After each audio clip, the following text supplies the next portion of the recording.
Bloating, weight gain, headaches, memory loss, frozen shoulder, brain fog, hip pain, knee pain.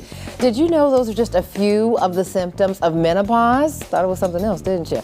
You thought it was just hot flashes and night sweats. Not so much. Listen, turns out more than 30 potential symptoms of menopause can creep up on you, fooling you into thinking something else is wrong with your body. Plus, more than one type of menopause. There's the peri, the post, the pre. What is all of that anyway? It is a lot to sort through. So we've brought in a triple board certified surgeon, Dr. Angelina Postoev. She's going to talk through menopause madness and how to just keep yourself cool through all of this. That's today on Portia.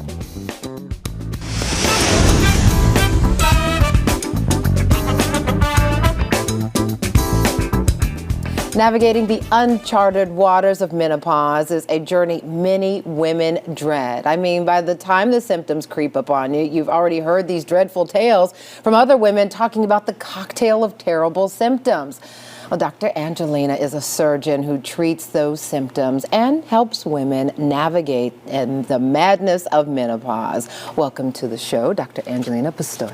It's good to have you here. Thank you for having me. And you've been treating patients with menopause and a variety of other conditions for more than 20 years now. So this is something you're really familiar with. And you heard all the stories, I have to imagine, right?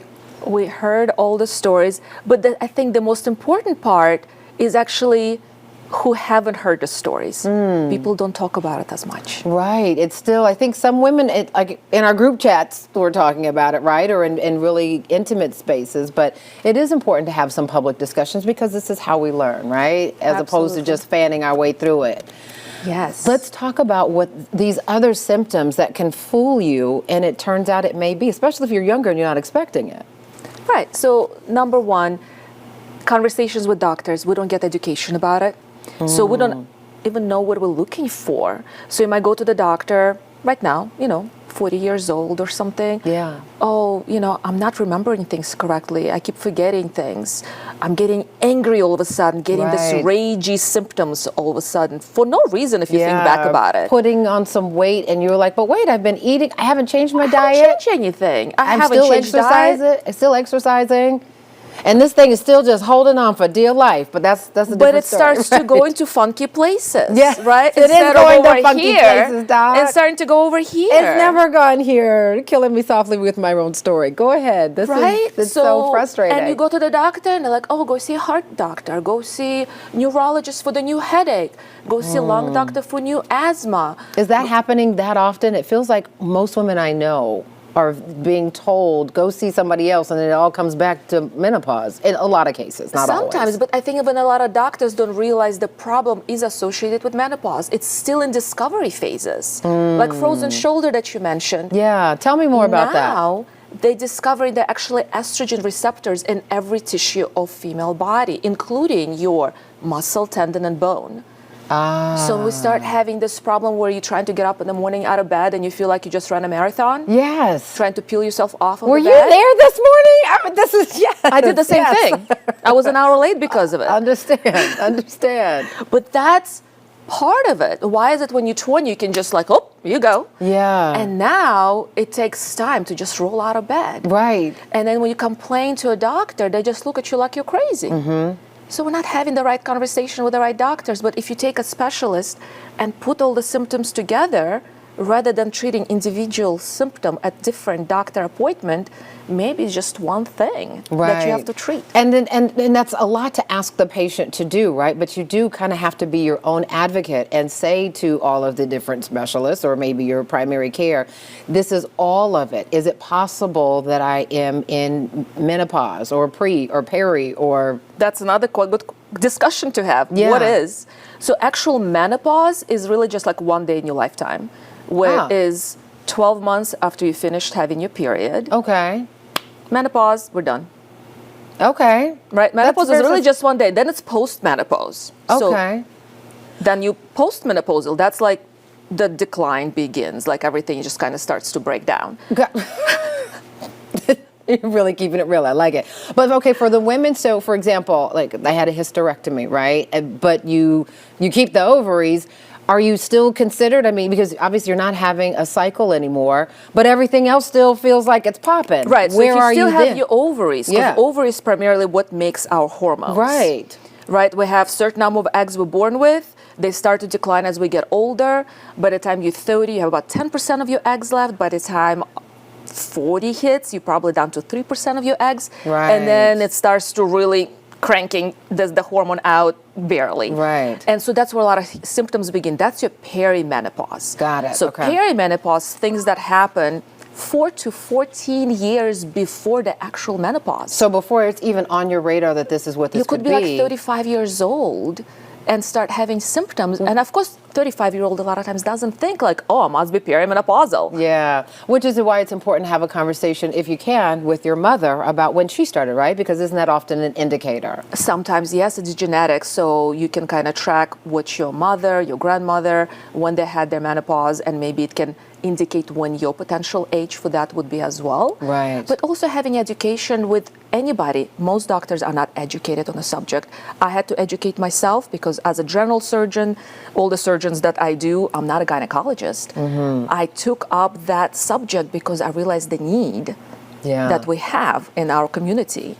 And people come and ask me, and I'm like, well, go to gynecologist. There's just not enough doctors to deal with this. And one of the things that I read in some of your research, you talk about the fact that Black women often start just a little bit earlier. The symptoms start showing up a little bit earlier in Black women. Do we know why? I do not know why. I just know statistically speaking, Black women, Asian women, Latino women, potentially may have their menopause about a year earlier than average Caucasian female. How much, if any, role does stress, quality of life, the sort of the external factors play into the changes that are already going to be in place? Well, I'm not sure if that will affect how well you produce your hormone necessarily, but we definitely need to talk about how do we minimize the symptoms. And a lot of it will come down to eating correctly, eating clean, exercising, building your bone, your muscle, right? Yeah. All of those good things, avoiding alcohol, avoiding smoking, all the classic things we know we're supposed to be doing, but we really need to concentrate on that at this point. So even when you feel like you're doing all of those things, right? And we're not always doing all of them every day, but you still find yourself at the end of the day doing this. Why? What's happening? And why is that part so hard? It feels like the hardest to regulate, besides the moodiness sometimes. Well, because we lack in estrogen, so then your brain has receptors for it too, and I'm sure some temperature regulation will be involved in it. And so even though hot flashes is one of the most common symptoms, of menopause, but I think just before they didn't realize all those other things. Right. Maybe that's that's the signal that goes, oh, that's what we associate with that. But there's just so many other things beforehand, and that's why it's important to have the conversation with and education for patients. Like we have our period conversation with our doctors, or school gives us some kind of class on, sex ed. There's not like a menopausal There's not a class. here's what's going to happen. Exactly. Long before you go in like this. All right, Doc, good information. Stay right there, because when we return, you're going to meet Rochelle. She says menopause recently hit her like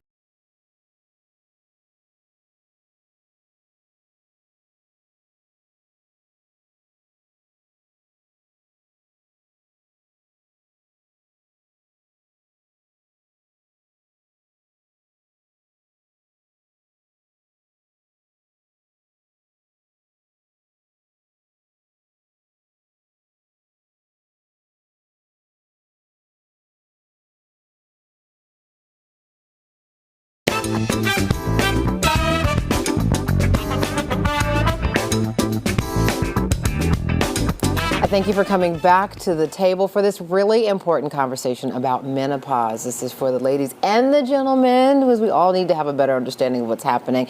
And we are talking to triple board certified surgeon, Dr. Angelina Postoev, and all the various types of menopause that are out there. And joining the conversation, Portia Show viewer, Rochelle McCollum. Rochelle says menopause just kind of snuck up on her, and then boom, here comes this Mack truck down the highway, and you didn't even really see it coming. I did not. I was not expecting it at all. Tell me, so this started in your early 40s, right? Yes. But what did it look like in its early 40s that made you kind of miss the signs? So I've always heard about the hot flashes and the night sweats. So Right. that was, nothing new. So in my 40s, I started getting the hot flashes.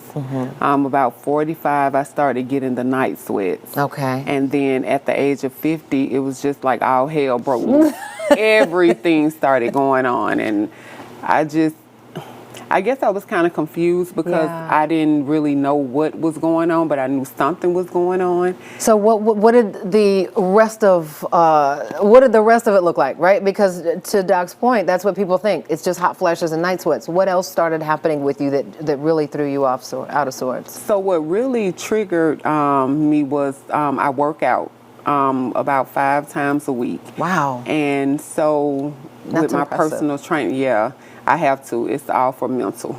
And so my personal trainer would, continue to try to push me on different things, and I just couldn't do it. And it wasn't that I didn't want to do it. My body did not want to do it. And so you're having a conversation with your body like, what do we do? We're good here. What We is can going do this exercise. Why aren't you participating in this? Yes. Said the mind to the body. Absolutely. And then I think you mentioned too, when we were talking before, you gained a lot of weight suddenly, but didn't realize that the pounds were creeping up on you. Explain.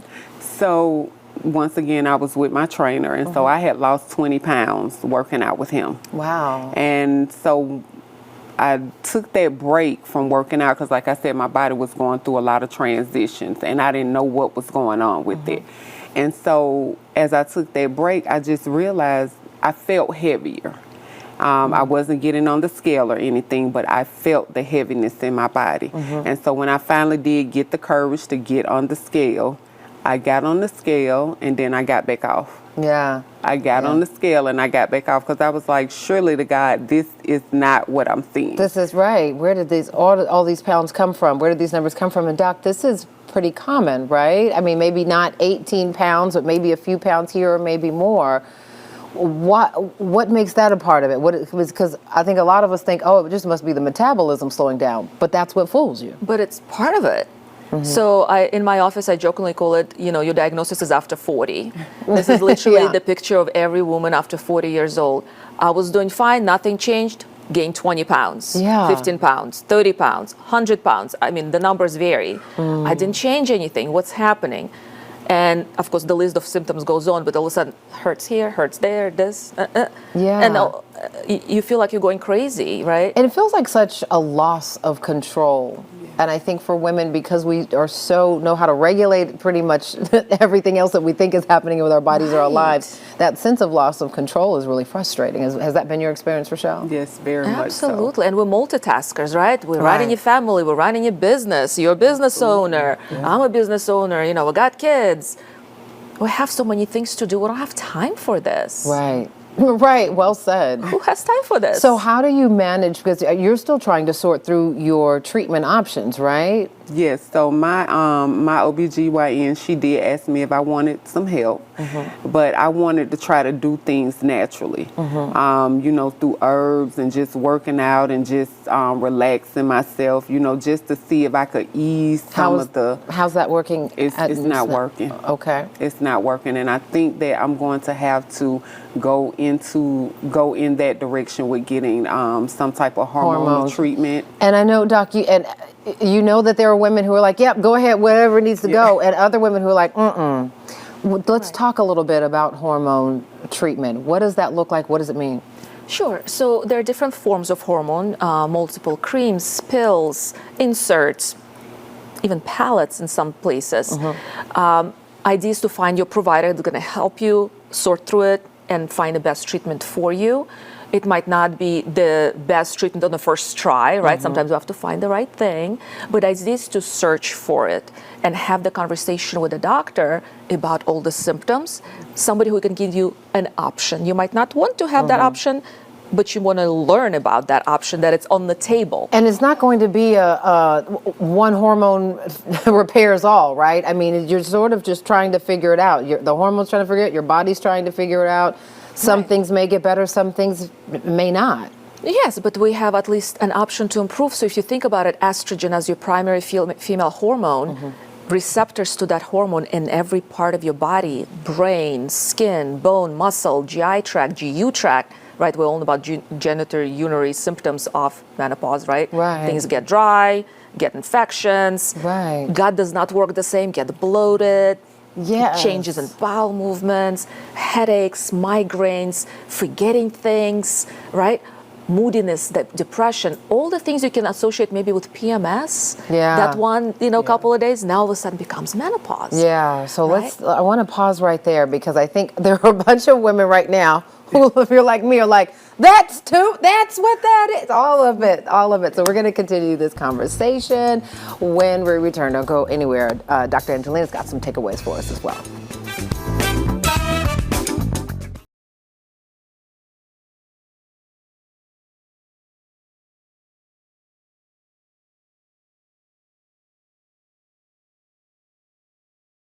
Dr. Angelina, I know you have just a few takeaways for women to consider it in any phase of menopause. Right, so number one, education and advocate for yourself. So find a doctor who will listen to you. Right. And then normalizing conversations, so have those conversations with your friends, with your doctors, with your providers, teach others. Yeah. Because I think if we don't do it, nobody else will. And that's how the women, the younger women in our families, our friends learn what this is looking like and what to expect. And before right? it was like a taboo to talk about it. We have to really fix that. Yeah, and with the men in our families too, right? Men so that they too. understand and can appreciate what's happening. Absolutely. I'm not just being moody. There's something else going on, right? Yes. And then finally, you say it's important just to recognize you deserve to get the care you need. You don't have to suffer through these symptoms. We don't have to suffer. There is no gold star at the end of the tunnel if you suffer through this. Right, yeah. There is no brownie points. Like, you don't get it. Like, Yeah. don't suffer. Right. That's where you are right now. You Yes. don't want to suffer, so you're still trying to find this balance between natural and maybe going through some hormone treatment therapy, right? Absolutely. Just trying to find something that's going to work for me and also make other women aware, so that they won't feel like that they have to suffer alone because it's a heavy issue. It Yeah. really is. Yeah, Doc, quickly, the hot flashes end at some point, right? They do. What's the marker? What is finally happening where we're not fanning anymore? It might take 10 years after a menopause. It's 10 years after it's... Up to. It will vary from person to person. Yeah, and is it just that the hormones have just, everything just sort of leveled out, or is just all just worn out? I mean, It's basically worn out.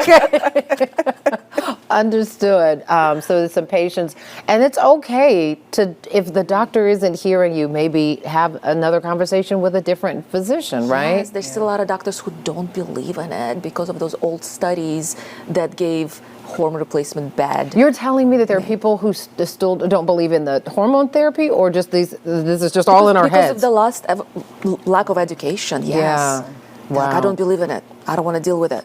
Well, fine. Let's find somebody who does. Let's find somebody who will hear you. Yeah, it is so important. And really just sort of keeping track too, right? Of what happened, what was happening before the symptoms kicked in. Was it in the morning? Yeah. Just so you can keep up with it and make sure that there isn't something else at play, right? Absolutely. Getting checked out and make sure you feel comfortable in your own body at some point. Wonderful, wonderful information, wonderful conversation. Just quickly tell folks where they can find you on social media. So Dr. Angelina MD, Dr. Angelina MD on TikTok, and SurgiCare Arts on Instagram and Facebook, and the same website, surgicarearts.com. Yeah, and I won't have you put your social media out there if you don't want to, but you're more than welcome to do so, because I know you are part of this for you is having women have these conversations more publicly, right? Absolutely. So I just created an Instagram page for women going through menopause, just to inform and make light of the situation, because it can be super heavy. And it is called Mama_said_all_this,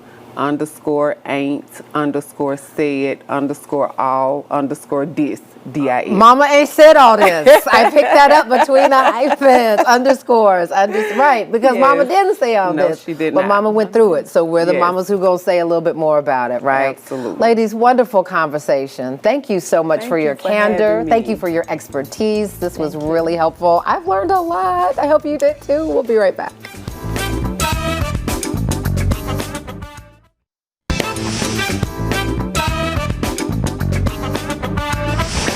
Ooh, that was good. Really good. I cannot wait to read your feedback about that conversation, perhaps right here even on the show. So drop your comments on our Portia Show social media or email us at portiashow@fox.com. If you missed any part of this conversation, you can watch it again when it streams tonight, 7 p.m. and 10 p.m. on Fox Soul, or watch it anytime at portiashow.com. Thanks so much for watching, and be sure to be the reason why someone smiles today.